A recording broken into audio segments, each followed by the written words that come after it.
This is Lance Archer, the American Psycho. This is Bryan Thompson, the voice of TCW Wrestling.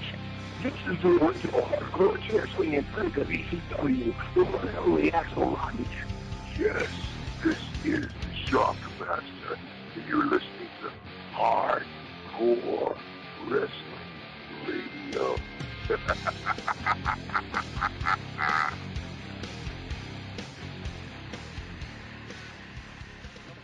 another edition of The Tonight Show. Dun, dun, dun, dun, dun.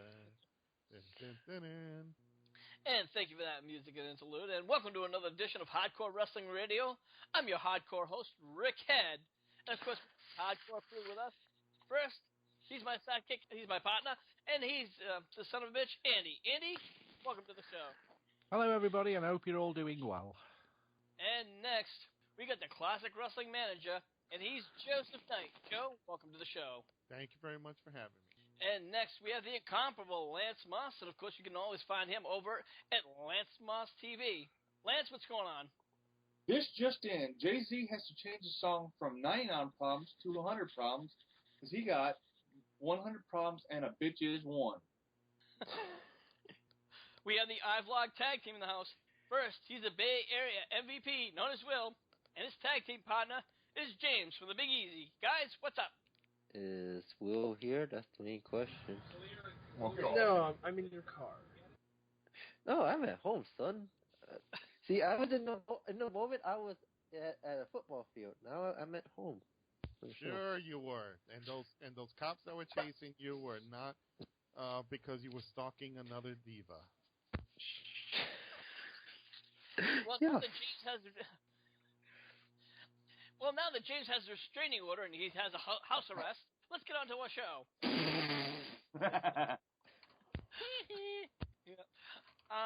Let's get on to our top story, where this past Monday we found out that Daniel Bryan has to go for neck surgery.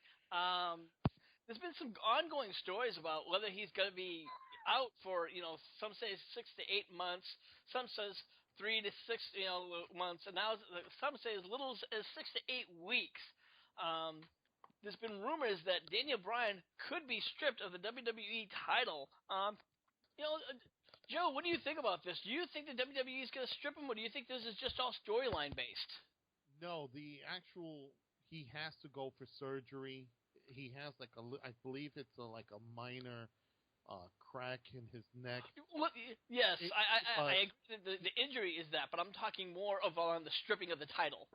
No, the best thing they could do is leave the title on him, because they don't want to lose that momentum. Because even if Daniel Bryan takes a month, 2 months, 3 months, when he comes back, he's going to get that big pop. Remember, they did the same thing to CM Punk, and when he came back, he got a big pop for coming back still as champion.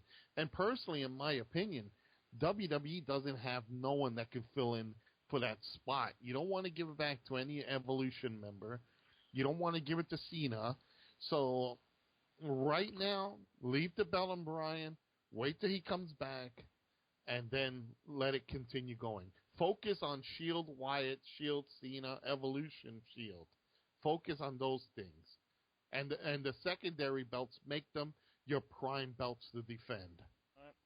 Andy, with Daniel Bryan gone, this is obviously a really good time to start pushing some number one contenders, for for Daniel Bryan. Who would you really push if you could really give it a look? They've got. I really don't know. I think they're pushing the right people. They're pushing. I can't think of his name. The bald-headed guy with Seb Calder. Cesaro. Cesaro. They're pushing. They're pushing him, and I think they're going to start pushing Bray Wyatt again. Whether I'm happy about that, it's neither here nor there. But I think he's having a good push this time, and I just hope he makes something of it, because I don't know how many times they're going to try and give him a push, but every time they've given him a push, he's got so far, and then he's just flushed it down the toilet. So I really don't know who they should be giving a push to, apart from those two guys, Cesaro, Please don't give Fandango any more pushies. And the snogging session on Monday Night Raw just... Yeah, I have to agree with you there. Will, let me ask you, with Daniel Bryan, coming back, he's going to come back, obviously. The WWE authority, they've been really kind of sticking it to him. Do you think that this is going to be another storyline where they're going to try to stick it to him or give him another hurdle? It could probably be one of two, but I mean, basically, Joe and Andy basically said the same thing I was going to say, but I hope they don't stick it to him because look at where the ratings are right now, and look who's our champion right now. I mean, this is very good right now, so let's just hope WWE doesn't throw another hurdle. It's just going to be a whole lot worse. Well, all right. Lance, do you really see the WWE stripping the title off of Daniel Bryan, or do you think they're going to keep it with him? They're probably going to keep it with him, and personally, I don't think the injury is as bad as they're playing it up to be, because what normally happens when a superstar gets most people would agree that a broken neck or anything broken in your neck is serious, but I just don't think it's as serious as they're playing it up to be, or else normally when somebody gets injured, they don't have them in a big angle the night of the show. That same night on Raw. All right, that's a fair point. James, I'm going to throw this a same question about the authority and what they've been doing with Daniel Bryan over the past 5 or 6 months, so how they've been trying to keep the title off of Bryan. Do you think they might even use the storyline where they might even try to strip the title off him, or I think what they could do is that they could strip him of the title, but it really depends on how long Daniel Bryan will be out. Because people backstage has said that if they find something else that's different, he could be out even more than 6 to 8 weeks. They're not going to strip him of the title if he's out for that just 6 to 8 weeks. That was the plan. I think they're gonna do some, like, you know how CM Punk was supposed to have his TLC match at TLC in 2012, but he couldn't because of an injury. So they pushed it back to the Raw. So I think they might put him in a match at Money in the Bank when he comes back healthy enough against Kane, basically. All right. So yeah, I mean, this really is. We won't even know anything more until tomorrow. How the surgery goes, how long he really is going to be out for. Again, it's been said, they said anywhere 6 to 8 weeks. Another report said a year. Another report said 6 months. I think this is, the, internet and, ICW going crazy. So until then, I'm sticking with it, the 6 to 8 weeks, maybe a little bit longer, but, if there's complications. But I'm just sticking with that. So for now, guys, just tune in. Moving on, there was reports about Sheamus supposedly going heel, but the WWE had kind of pushed that forward. Apparently, that was supposed to start. It was supposed to be the kickoff match when Sheamus kicked Dean Ambrose out of the ring during that battle royal for the United States title. But apparently, the fans didn't really jump into that. Appeased into that. They didn't consider that really a heel move. So they delayed that. As we have a sports update from James. Sorry. No worries. Joe, now you saw that Raw match where Sheamus Brogue kicked Dean Ambrose out of the match. Now, this is a battle royal. So, would you consider that really a heel move? No, pretty much how I saw it was he was using everything in his ability to win the match. And right now, Sheamus is getting a decent pop as a face. And let's define today the heel, the good guy, bad guy thing. There really isn't any. People cheer, but like when they scream "Boo Tista," he's a heel. You know, I think right now at this time, it really doesn't matter. It's like whoever the fans cheer for, he'll either get a pop or he don't. Look at what's his name, Bod News Barrett. He's a heel and he's getting cheers. So I don't think there's really there is no such thing. And I think the best thing they can do is keep Sheamus what he's doing as a good guy, taking on the most hated bad guys. Andy, in our previous show, In the Moment, we were talking about Sheamus and how he had beaten Rybaxel in 2 matches back-to-back and how the fans were pretty much over on Sheamus beating 2 guys. What are your thoughts about that? I don't know what make of Sheamus because he's been on a couple of the pay-per-views now. He's been on the bench, so to speak, doing the commentary. I think he's coming to the end of his professional career. I don't know why. As far as I know, he's not got any injuries now. He's recovering from injuries, but I just think he's prepared to hang his boots up. I think he knows he's done all he can do now. I just think they're giving him a last push. I don't know if he's really to hang his boots up. I think that's a little bit a predetermined assessment. I mean, I still see Sheamus staying in, at least in wrestling, for quite some time. I'm not sure about the WWE. I mean, you could be right about that. I mean, who knows? But Lance, Sheamus. I mean, we've seen him both as a heel and a face. Which one do you liked Sheamus as? Well, see, to me, Sheamus looks like something the color of his skin complexion just gets too damn sugary. I like it when he gets vicious and he's that vicious ass heel. All right. Will, some of your thoughts. Would you like to see him heel or face? Yeah, think about it. Okay, James, over to you. To me, I think he is better off as a heel, but I think they're pushing it back until after they do their UK tour, which they're doing right now. Because right now, I think right now they could also add the fact that told Daniel Bryan's hurt, we might need somebody just in case, basically, as that top face. That's not named John Cena. Okay. Well, moving on, we're going to talk about one of Andy's favorite leading ladies of the night. Cassandra Frazier is apparently getting some help from the WWE. The widow is saying that she's getting help from. Now, keep in mind, for those of you who know who Cassandra Frazier is, this is Nelson Frazier, also known as Viscera, Big Daddy V. She is getting help. She said, posted this on Facebook that Facebook. How do I start? The WWE is taking care of me. I'm in tears. They did the right thing and has made sure and that I have and will get everything I need. I want to say that I'm about a super well taken care of. I was blessed and I feel very stupid for what I've said about their company.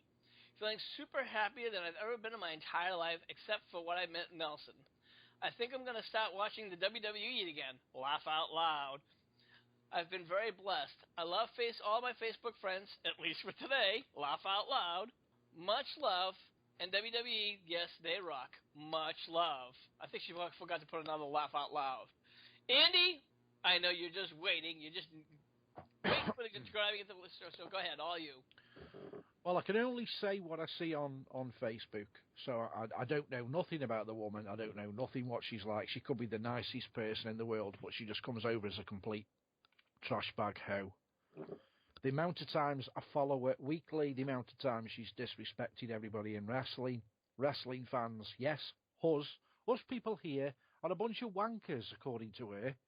Low life. You can't get any lower than wrestling fans. And now she's sucking Vince McMahon's cock because he's promised to help her, because she's in financial strife, because she's too lazy to get off a fat arse and do a job.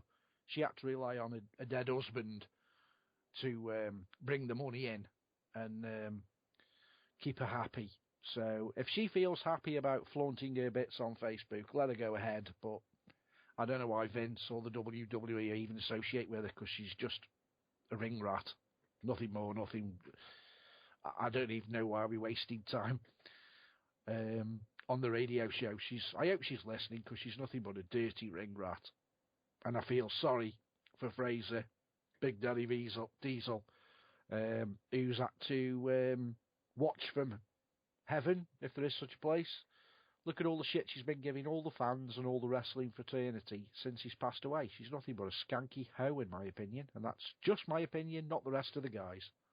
Now, you also said in the past that she's actually sold his stuff online just so she can make some money. Am I correct? Yeah, she was even, whether she was joking or not, but it went up for sale. She was selling Viscera's ashes, which is as low as you can get. I'm sorry, for someone to say that they're going to sell their husband's ashes to make some money is about as low as you can get.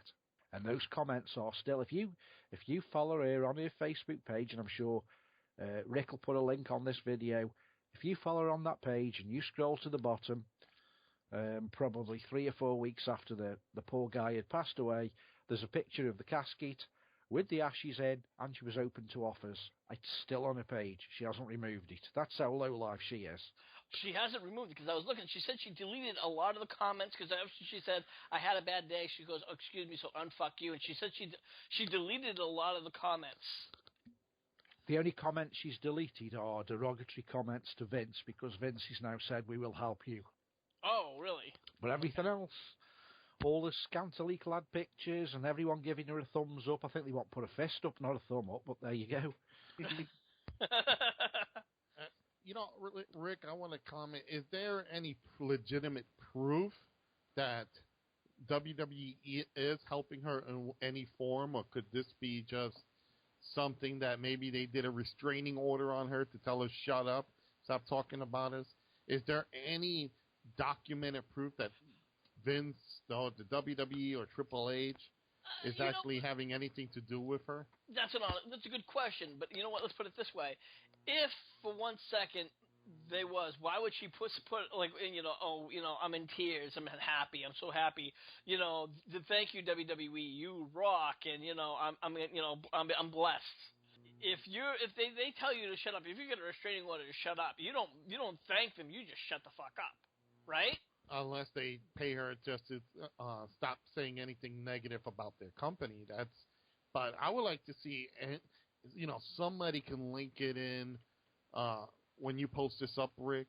I want to see someone actually show me any links or anything, or contact you, or contact the Facebook, leave a message on the HWR Facebook page regarding any Absolutely. proof.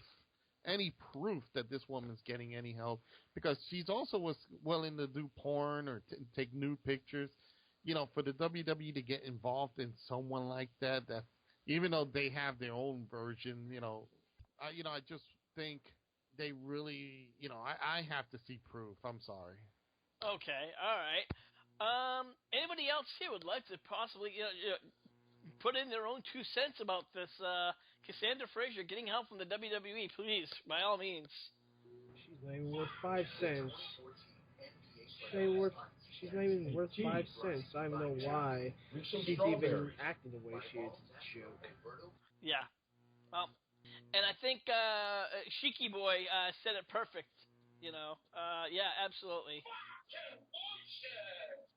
There he is again, Sheiky. Thank you very much. Well said.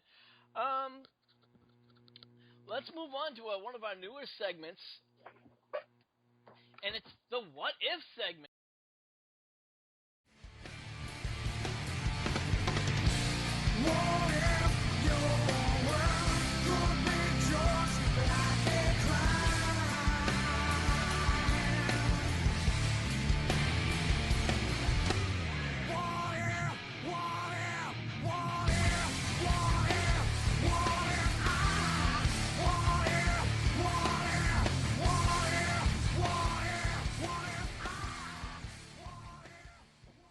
James, over to you.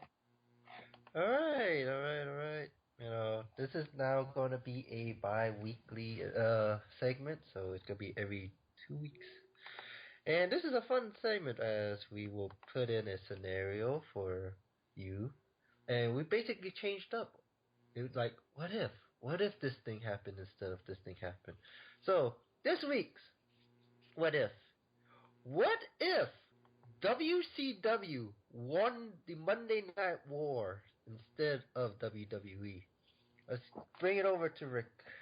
Well, right now they're pretty much WWE took WCW and just pretty much just took their whole library, started selling DVDs, and pretty much had, with the exception of like maybe Booker T, got rid of everything else. Everything else is gone. I don't think there's any other remnants of WCW guys. There's no pay-per-views. I think for a while they had the Great American Bash, and that was eventually gone. How would WCW? I mean, we wouldn't see any more WrestleManias. I mean, we'd be seeing Starcades right now. We'd be watching the annual Starcade, War Games. We'd be still watching. Halloween Havoc. We'd be still watching.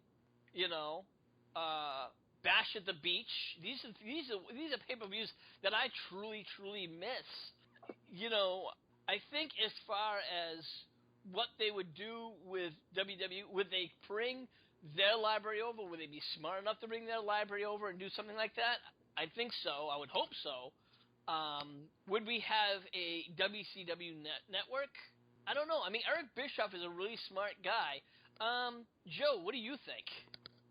Whoa, that's been a scenario that I've played over many times, and to be honest, I don't think Eric Bischoff, as good as he is, I don't think Eric Bischoff would have had stuff he wouldn't have had it branched out as much as a network like WWE. He doesn't have that, I should say, that imagination that Vince has. In my opinion, I think what you'll see is they'll stick to the simple format, which will be the wrestling aspect, Nitro, Thunder, their standard pay-per-views. Maybe he would have bought the libraries and all that, and you would see something on Classic Vault, where it's a WCW Vault, where you can actually see every game, everything the WWE has. But that's a tough thing, because we all know Eric Bischoff was good for the short term.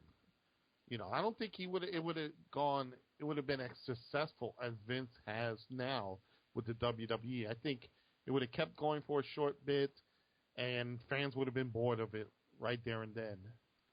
Well, you know what, Andy, I'm going to pass this one over to you. This is an interesting question, and you can still put your own scenario on the Monday Night Wars on it while you're at it.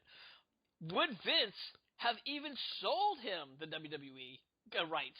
I mean, Vince is kind of vindictive. I mean, even if Vince went under, the WWE went under, because Vince even said he was close to going under. But who's to say he would have sold him the WWE to the WCW or Eric Bischoff, as we're talking about it? Over to you. I don't think he'd sell it to anybody. He'd see it go in the ground and rot before he'd sell it to anybody. He'd rather it just falls by the wayside. I've posted, just in case anyone's interested, I posted my last conversation I had with Viscera's fantastic wife, just so you can see what a douchebag she is. But and if Rick wants to post it on the video, he's more than welcome. I ain't got a problem. But yeah, she quite clearly states in I know I'm jumping tangents here, but she quite clearly states in there they're all wrestling fans and a bunch of wankers. So we're all wankers anyway. So what does she know? But as for Vince selling the company to the others, I would never have expected it to happen, even in a makeshift scenario. I just don't see it at all. I don't think he's one of these people that wants to admit defeat. And here's your thing also, you think about this. The fact is that, Jeff Jarrett, who was in WCW, once WCW got bought out, he made TNA. Would there have been a TNA type business should WCW was still in business right now? If I could take that, you probably would have seen TNA in WCW, where they were bringing new stars, and that, but that would have probably been only it. The way Bischoff, like I said, if he had, the question is did he even get it in his hands? Vince. You don't even know. Like I said, we don't even know if Vince would have even sold it to him, and he might not have even gotten it. Vince would have been like, like Andy said, might have said, "Fuck you." So now, without that, what else would he have done? Would he have gotten ECW's rights? What about that, guys? We weren't even thinking about ECW at this moment. We're only thinking. Go ahead, Lance. Well, for one, from what I understand from watching some like the rise and fall of ECW, going to Paul Heyman pretty much saw WCW as the freaking Antichrist. Wasn't knowing in hell he would Paul Heyman would ever sell ECW to WCW. Exactly. Here's your thing, though. It's like, even McMahon even mentioned this. During the time when ECW was so popular, WWE had put in money to ECW. They helped them out with some financial stuff. You wouldn't see WCW buying out the ECW tapes. Basically, we would have forgotten about ECW had WCW basically been as what it is. But I don't see WCW as like. I think you, Rick, and Joe mentioned this. Bischoff is good in the short term run. Long term, I don't even think they've been maybe a big wrestling company right now, because I would have seen WCW folded like maybe 05. Will, what are your thoughts about all this? How can I put this? I was an avid WCW fan, watching it in 1996, whatever. And I guess to answer this on a fair point, if WCW would have beaten WWE or F at the time, whatever, you know what? WWF at the time would have had, I can't say shitstorm because WWE's already been through all that already, but within those 2 years, they would have had to go through a lot of changes. What type of changes? Well, maybe find a different time slot or try to match anything that WCW would have done. That's the only thing logical I can think about it, but I mean, wait, didn't WCW beat WWF for 52 weeks in the ratings already? Yeah, that already happened. More than 52 is actually like 2.5 years. Oh, 2.5 years. Yeah, they were kicking their ass consecutively, and it was for quite a amount of time until they finally turned things around. Thank you, Scott Steiner. You would not have seen it. Would have dwindled down to almost what TNA is today. Because again, Eric Bischoff does not think long term. He would have probably been Jeff Jarrett a couple of times as world champion, and to be honest, you would have probably seen Abyss and all these guys come in, and it would have been a joke. And they would have probably had to close up because there would have been nothing worth to watch. As for ECW, I don't think Paulie would have sold it. And I can bet Tommy Dreamer, Shane Douglas, they would have battled back and forth the right to use the ECW name and host their own events like they do with Extreme Rising and Hardcore and House of Hardcore. So you'll probably see those guys go at it back and forth for the right to do an ECW show or reunion shows. I kind of how I kind of see. I think it might have gone back kind of territorial. If after WCW probably would have folded, it might have just went back territorial. You know what? I disagree with that because the people who made the territories are no longer around. Vern Gagne with Minnesota in the AWA, Fritz in the World Class area in Texas. I can continue going with all the different promotions. You don't have that anymore. So it's the people who actually ran those promotions were old school, so you don't see them. They either passed on or nobody took up the reins to help it keep going. So I think, you would never see that again. The territories, shamefully, the territories died in the, mid-'90s. And I hate to say it because I love the territory days.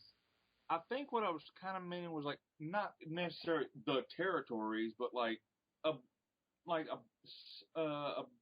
good number of different medium-sized wrestling companies. Like, we got the big Vince is like a big wrestling company, and just some puddle jumper indie company. There's been, like, I don't know, maybe a little bit bigger than TNA all around the country, maybe, but with good management.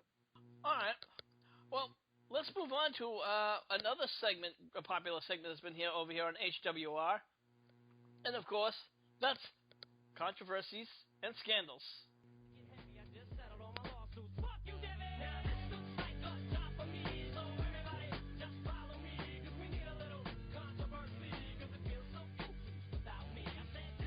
And this week is controversy and scandal is the X-Pac suicide attempt. In an early 2008 interview, Juventud Guerrera, who had been working with X-Pac in AAA, claimed Waltman had recently tried to commit suicide due to depression. The Wrestling Observer reported Waltman and Waltman's then-girlfriend, Alicia Webb, had found him hanging by his neck in Mexico City, in his Mexico City apartment on the verge of death. In a 2013 interview with Stone Cold, Waltman explained that due to a pro-cocaine, anti-marijuana locker room attitude in AAA, he was pressured by Webb to give up the habit for the sake of his job and turn instead to drinking. Having never been a heavy drinker and claiming to hate the taste, he nonetheless began drinking a fifth or more of Oso Negro, am I pronouncing that right, a day, and often argued with Webb. In this argument, he said, she hit him several times and broke a picture of his son, successfully attempting to goad him into hitting her. Her son saw Waltman land straight right that knocked her across the room. Drunk and overcame with shame and guilt, he chased about 40 Valium pills with Bacardi rum. That ain't a good idea. Wrote a suicide note, hung himself with a hose from a beam in his rooftop garden before blacking out and walking into a hospital with a catheter and pure red bloodshot eyes. You guys thoughts? I'm just kind of taking it in. Wow. I remember this story, and I remember reading about it.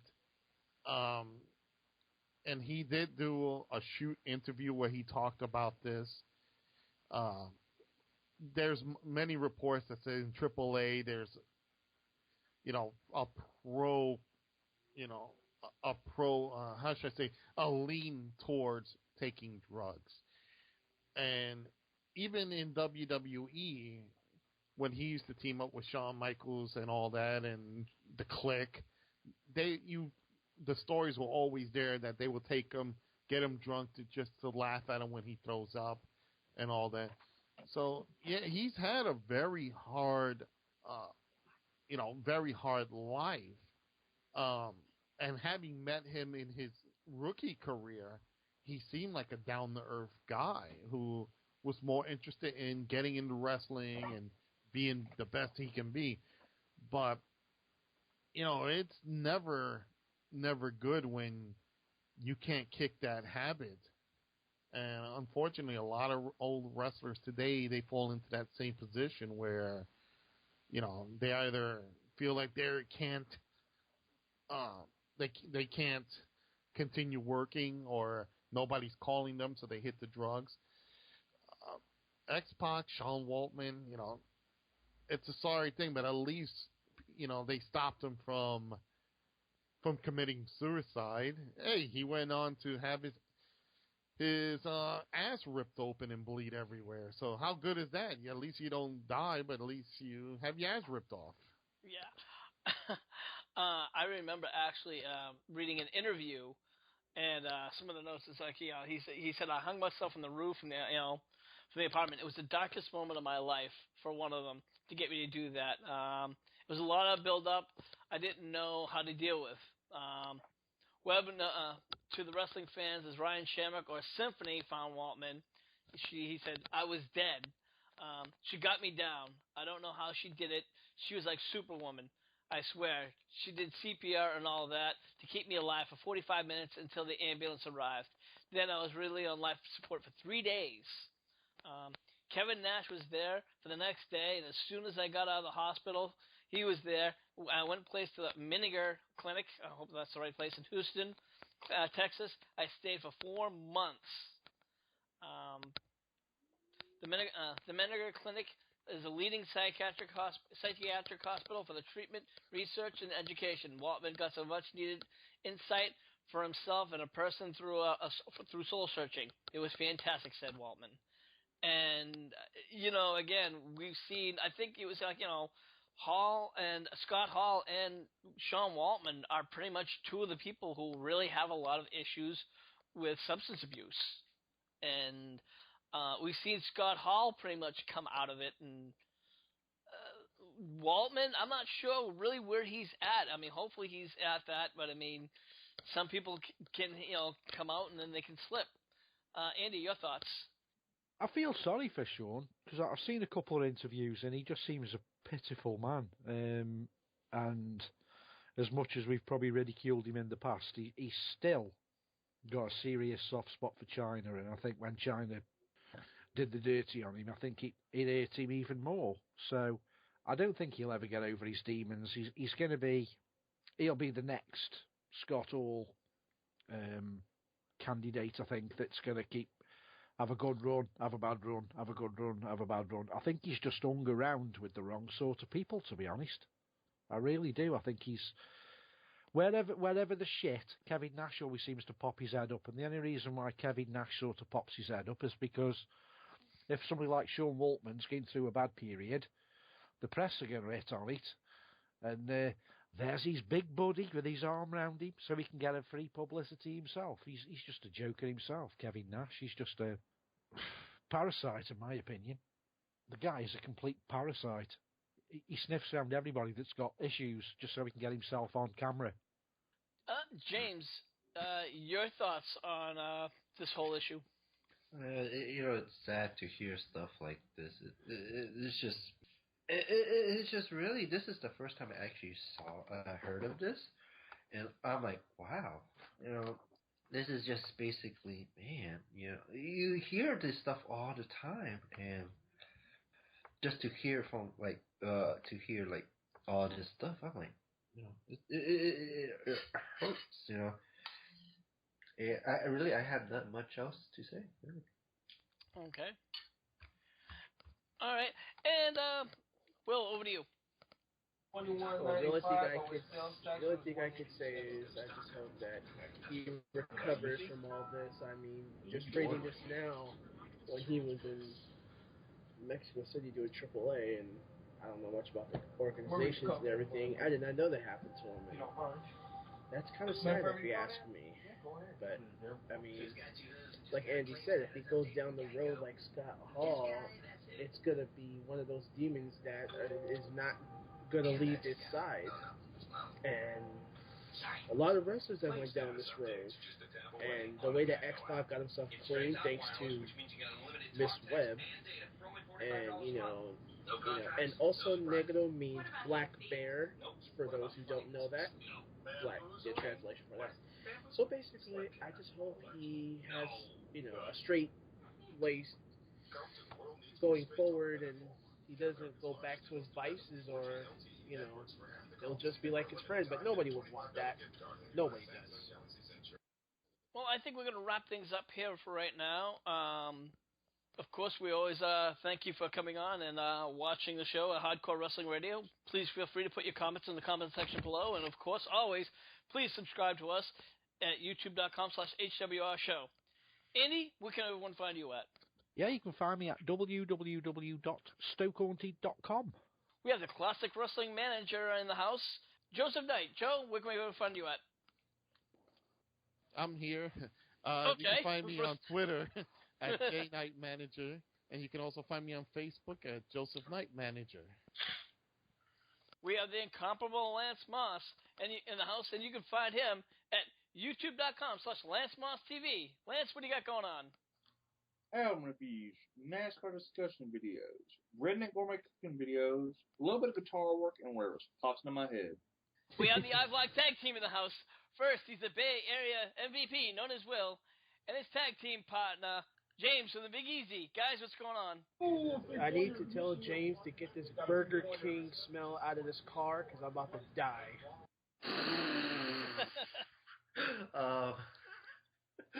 Alright, but Smell the ketchup back here. What the fuck? Hey, that's your friend. Anyway, you can find us on iVlog.tv. His is iVlog.tv/user/Bay Area MVP, and mine is iVlog.tv/user/Fatboy504. We talk about games, game shows, sports, wrestling, and a lot of stuff. Like, hey, MVP, how you like that new card game they re-debuted on Price is Right today? I will give that a perfect 5. I like the illustration, the lighting, and the way that the model, I think it was Rachel that drove the car.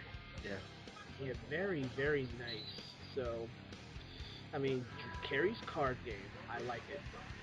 Oh yeah, you can also go to the Hardcore Wrestling Facebook page. That's where we post news. Alright. And of course, that Facebook page is at facebook.com/Hardcore Wrestling Radio. And once again, check us out at our YouTube page at youtube.com/HWR Show. So for everyone here, I'm your hardcore host, Rick Head, saying we'll see you when we see you.